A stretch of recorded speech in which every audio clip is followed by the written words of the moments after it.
এটা কি আসলে জুলাইয়ের আকাঙ্ক্ষা নাকি জুলাইয়ের সাথে বেইমানি না জুলাইকে ব্যবসা কোনটা বলবো? কেন এই কথা বলতেছি সেটা আগে শুনেন।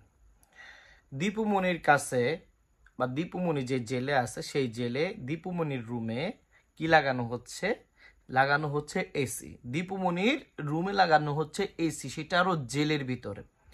এইটা তো গেছে একটা। আরো একটা জিনিস আপনাকে ইনফর্ম করি, সালমান এফ রহমানের কাছে আছে ফোন। আর কোন ফোন? আইফোন। সে আইফোন দিয়ে সে সবসময় মিটিং করতেছে, যোগাযোগ করতেছে।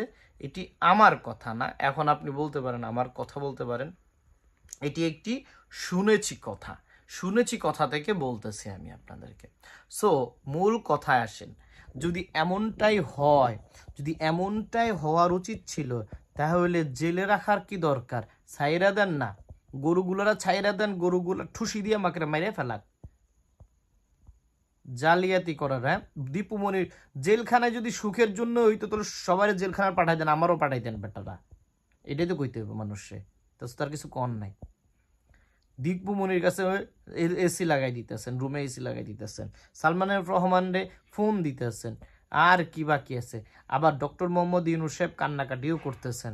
কোথায় যে যাব? আপনার এই সরকার ধ্বংস, বাংলাদেশ শেষ। এই শেষ বাংলাদেশকে আর কখনো জাগানো সম্ভব না। আল্লাহ হাফেজ।